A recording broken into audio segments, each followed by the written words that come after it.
Once on a pairing, you need not be as concerned with making sure you're by your telephone, nor are you required to be back at the airport by a certain time, other than the report time of your pairing. Scheduling can contact you either by cell phone or your hotel room phone in accordance with the limits of Section 5D2 of the contract, but you need not concern yourself with making sure you are phone available during layover periods. How long can you be on duty as a reserve pilot?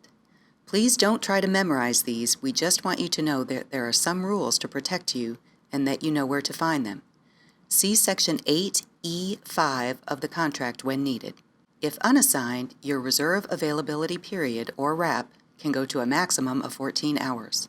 Once assigned on a RAP, your duty day is the most restrictive of either 15 hours from the start of the RAP or Table B of FAR 117 plus 4 hours, using report time of the assigned pairing as scheduled start time for Table B, beginning at the start of the RAP, or the maximum duty period actual, beginning at report time of assigned pairing, as defined by the chart in Section 5D2F of the contract. Also note that during irregular operations, a reserve may deadhead up to 1 hour beyond the 15-hour duty day limit.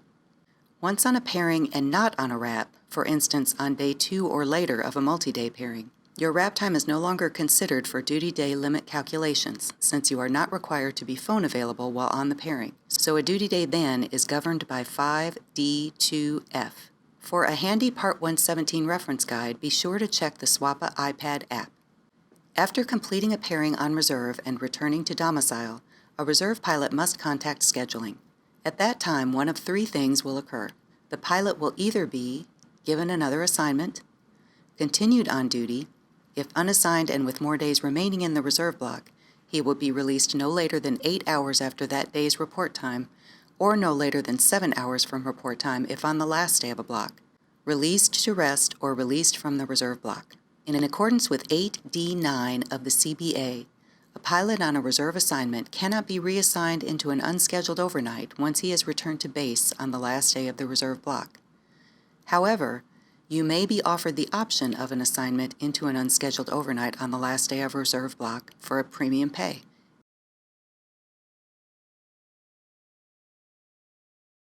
If a reserve has not yet returned to his domicile on the last day of a reserve block, he may be reassigned into an unscheduled overnight.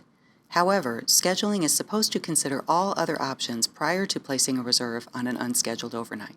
If this occurs, you may choose to drop another reserve day later in the month, provided it's the first or last day of a block. You may drop a day in the following month if the current block is the last one of the month. Note that you will receive JA pay for any duty period after the unscheduled overnight. Frequently, the extra duty period is only a deadhead back to your domicile. If this is the case after an unscheduled overnight and getting home right away is a priority, you may want to consider getting released from the deadhead leg or legs as soon as you get to your hotel room. This is because, while resting, you might be seen by the company's SkySolver automated system as another way to cover uncovered flying once your required rest period is over. If you are released before scheduling sees a need for you to fly more, the possibility of further flying no longer exists. However, keep in mind, if you get released from scheduled deadheads, you will be giving up your confirmed seat back to domicile, and you must make your own non-rev or jump seat arrangements for getting home. Another difference on the last day of a reserve block is a restriction concerning pairings that include a deadhead back to the domicile. Scheduling must not schedule a reserve on a pairing that would give him less than 30 minutes connect time for the last flight that would return the pilot to domicile. Projected times rather than originally scheduled times may be used for same-day operations. However, this may be waived if the deadhead flight is scheduled on the same aircraft that the reserve is already on. Under the TA, pilots can be released from that deadhead under clearer circumstances. The pilots may only request release once they arrive at the outstation where the deadhead is scheduled to depart. Upon arrival back in domicile, the pilot must have been on duty for greater than 9 hours. And finally, the pilot will only be released if they are not reassigned to another trip from the domicile, the outstation, or if pilots are being asked to remain on their deadheads in accordance with Section 5S4.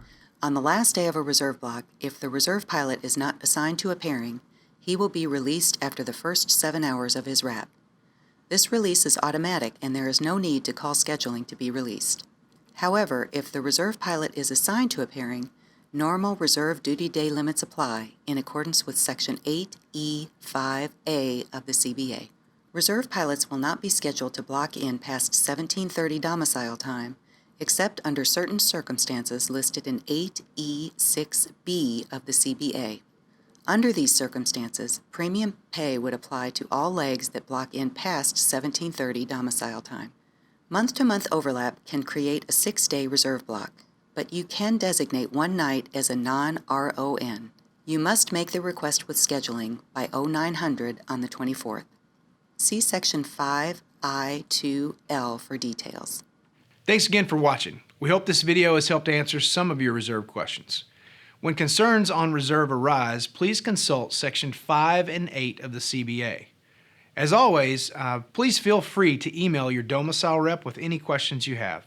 During office hours, you can also call SWAPA Contract Admin at 214-722-4200. And for time-critical issues only, they can also be reached after hours 24/7. Thanks again for watching, and fly safely.